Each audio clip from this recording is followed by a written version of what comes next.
Elon Musk की timeline पर जाकर के देखिए आज की तारीख में आप भर भर करके आपको ऐसे ट्वीट्स मिलेंगे जिसमें पूरी दुनिया के अंदर जितने भी शरणार्थी हैं उन सबको देशों से बाहर निकालने की लड़ाई लड़ रहा है। आज की तारीख में वो उस आतंकवाद के खिलाफ सीधे सीधे बोल रहा है जिसके खिलाफ बोलने की हिम्मत ट्रंप तक में नहीं होती है, जिसके खिलाफ बोलने की हिम्मत किसी देश के राष्ट्राध्यक्ष, किसी देश के राष्ट्रपति, प्रधानमंत्री में नहीं है। मैं कह रहा हूं कि पुतिन, शी जिनपिंग, यहां तक कि नरेंद्र मोदी के अंदर भी नहीं।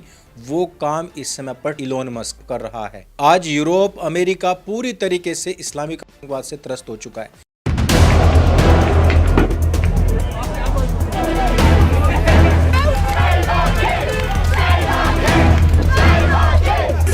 Och jag kan säga det att ni som är nordiska män, ni kommer att bli...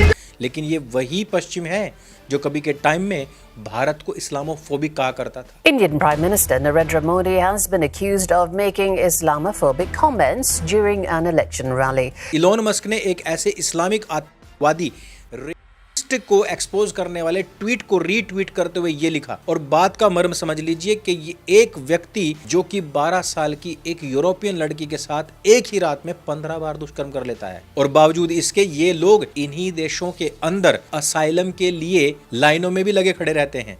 ये वही यूरोप है जो कभी के टाइम इन माइग्रेंट्स के लिए घरों से निकल करके कहता था कि हमारे घर बार सब कुछ माइग्रेंट्स के लिए खुले हुए हैं।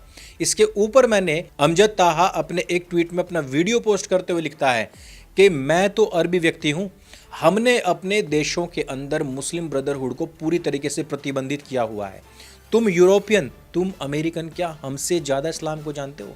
तुम लोगों ने उन्हीं सब चीज़ों को अपने देशों के अंदर स्वतंत्रता दी हुई है। यही कारण है कि तुम लोगों के देशों के अंदर ये उत्पात मच रहा है। थोड़ा सा क्लिप अवश्य सुनिएगा। You're not allowing it to happen. You can put rules and regulations. Deport those Islamists. Do not let them harm your children. Do not let them harm your society, your community. Elon Musk ने इस tweet को भी retweet करते हुए लिखा, vice words in सभी Islamic migrants के खिलाफ, और इनके स्लोगन्स आप सुन लीजिए। मेलबर्न जैसी विख्यात जगहों पर अब कोई भी गाजा पट्टी या फिलिस्तीन के पक्ष में कोई आंदोलन नहीं निकाल सकता।